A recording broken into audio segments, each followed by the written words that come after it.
ಪುತ್ತೂರು ಕ್ಷೇತ್ರದಲ್ಲಿ ಕಾಂಗ್ರೆಸ್ ಪಕ್ಷದ ಅಭ್ಯರ್ಥಿ ಹೊತ್ತು ಗೆದ್ದಿದ್ದಾರೆ ಅಂತಿಮವಾಗಿ. ಹೌದಾ? ನನಗೆ ಟಫ್ ಫೈಟ್ ಅಲ್ಲಿ ನೋಡುವಾಗ ನಾನಿದ್ದೆ. ಇದಕ್ಕೆ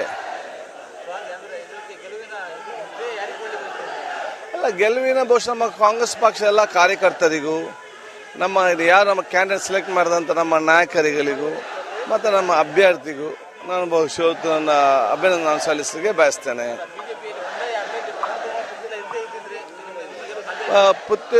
ಬಿಜೆಪಿಯಲ್ಲಿ ಬಂಡಾಯ ಅಭ್ಯರ್ಥಿ ಇಲ್ಲದಿದ್ರೆ ಅಶೋಕ್ ಕುಮಾರ್ ಇನ್ನಷ್ಟು ಜಾಸ್ತಿ ಇಲ್ಲಿಂದ ಗೆಲ್ತಾ ಇದ್ರು. ಅಶೋಕ್ ಕುಮಾರ್ ಈಗ ಬರುವಂತ ಕೆಲವು ಮತ ಕೊಡುತ್ತಿಲ್ಲ ಅವ್ರಿಗೆ ಹೋಗಿದೆ. ಏನು ಬಿಜೆಪಿಯ ಬಂಡಾಯ ಮತ ಏನು ಇವತ್ತು ಅತೃಪ್ತ ಮತ ಇತ್ತ ಬಿಜೆಪಿಯಲ್ಲಿ, ಯಾವ್ದು ಅಶೋಕ್ ಕುಮಾರ್ ಈಗ ಬರ್ಬೇಕು ಹೆಚ್ಚಿನ ಸಂಖ್ಯೆಯದು ಅವ್ರ ಪುತ್ತಿಲ ಕೂಡ ಹೋಗಿ ಸೊ ಅವ್ರಿಗೆ ಇದಾಗಿದೆ. ಪುತ್ತಲ ಇಲ್ಲದಿದ್ರೆ ಅಶೋಕ್ ಇನ್ನೂ 10,000 ಲೀಡರ್ ಎಕ್ಸ್ಟ್ರಾ ಲೀಡರ್ ಗೆಲ್ತಾ ಇದ್ರು.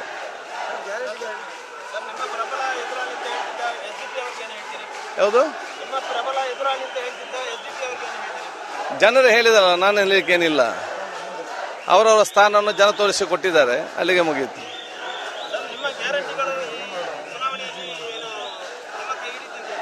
ಖಂಡಿತವಾಗಿಯೂ ರಾಜ್ಯದ ಜನಸಾಮಾನ್ಯರು ನೋವಿನಲ್ಲಿದ್ದರು.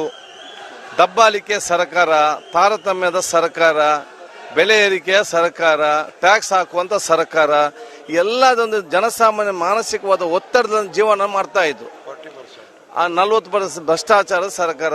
ಇದೀಗ ನಮ್ಮ ರಾಜ್ಯ ಜನತೆ ಆ ಒತ್ತಡ ಮತ್ತು ಆ ದಮ್ಮು ಕಟ್ಟಿದ ವಾತಾವರಣದಿಂದ ಹೊರಗೆ ಬಂದು ಆ ನೋವಿನ ಮತವನ್ನು ಬಿಜೆಪಿ ವಿರುದ್ಧ ಹಾಕಿ ಕಾಂಗ್ರೆಸ್ ಅಧಿಕಾರಕ್ಕೆ ತಂದು ಬಿಜೆಪಿ ಸ್ಥಾನವನ್ನು ತೋರಿಸಿದ್ದಾರೆ. ಕಾಂಗ್ರೆಸ್ ಏನು ಗ್ಯಾರಂಟಿ ಕೊಟ್ಟಿದೆ, ಯಾರು ಕೂಡ ನೋವಿನಲ್ಲಿದ್ದಾಗ ಸ್ವಲ್ಪ ಮಟ್ಟಿನ ಆಶಾಭಾವನೆ ತೋರಿಸುವಾಗ ಜನಸಾಮಾನ್ಯ ಅದನ್ನು ಅಪೇಕ್ಷೆ ಪಡುವ ಸ್ವಾಭಾವಿಕ. ಆದ ಕಾರಣ ಜನಸಾಮಾನ್ಯರು ಅದನ್ನು ಅಪೇಕ್ಷೆ ಪಡ್ತಾ ಇದ್ದಾರೆ. ಕಾಂಗ್ರೆಸ್ ನುಡಿದಂತ ನಡೀತದೆ. ಅತಿ ಶೀಘ್ರದಲ್ಲೇ ಎಲ್ಲಾ ಗ್ಯಾರಂಟಿಗಳಿಗೆ ನಾವು ಘೋಷಣೆ ಮಾಡಿದೇವ, ಅದು ರಾಜ್ಯದ ಜನತೆಗೆ ಕಾಂಗ್ರೆಸ್ ಕಾರ್ಯಕರ್ತರ ಮುಖಾಂತರ ಮತ್ತು ಅಧಿಕಾರಿ ಮೂಲಕ ಅದನ್ನು ಮುಟ್ಟಿಸ್ತೇವೆ.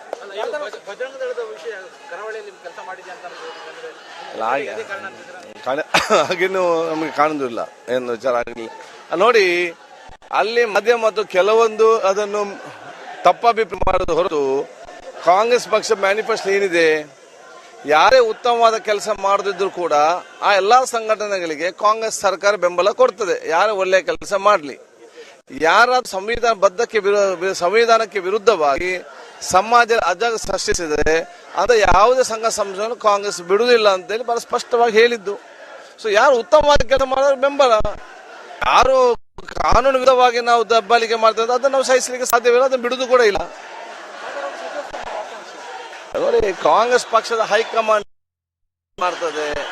ಇದರಲ್ಲಿ ಕಾಂಗ್ರೆಸ್ ಪಕ್ಷ ಹೈಕಮಾಂಡ್ ಏನು ತೀರ್ಮಾನ ಮಾಡ್ತದೆ ಅದಕ್ಕೆಲ್ಲ ನಾವು ಇವತ್ತು ಬದ್ಧರಾಗಿ ಇದ್ದೇವೆ. ಹಿಂದೆ ನನಗೆ ಕೊಟ್ಟಂತ ಎಲ್ಲ ಜವಾಬ್ದಾರಿ ಕೂಡ ನಾನು ಪಕ್ಷಕ್ಕೆ ಮತ್ತು ಊರಿಗೆ ಮತ್ತು ರಾಜ್ಯಕ್ಕೆ ಗೌರವದಿಂದ ಕೆಲಸ ನಿರ್ವಹಿಸಿದ್ದೇನೆ. ಇನ್ನು ಮುಂದಕ್ಕೆ ಪಕ್ಷ ಕೊಟ್ಟರೆ ಸಮರ್ಥವಾಗಿ ಯಾವುದೇ ಹುದ್ದೆ ನಾನು ನಿಭಾಯಿಸ್ತೇನೆ ಎಂಬ ವಿಶ್ವಾಸ ನನಗೆ ಇದೆ. ಅದಕ್ಕೆ ಖಂಡಿತವಾಗಿಯೂ ಅದು ನಾನು ಅತ್ಯಾಸೆಯ ಅದು ಪಕ್ಷ ಹೈಕಮಾಂಡ್ ಹೇಳ್ತದೆ, ಅದಕ್ಕೆ ನಾವು ಬದ್ಧರಾಗಿದ್ದೇವೆ.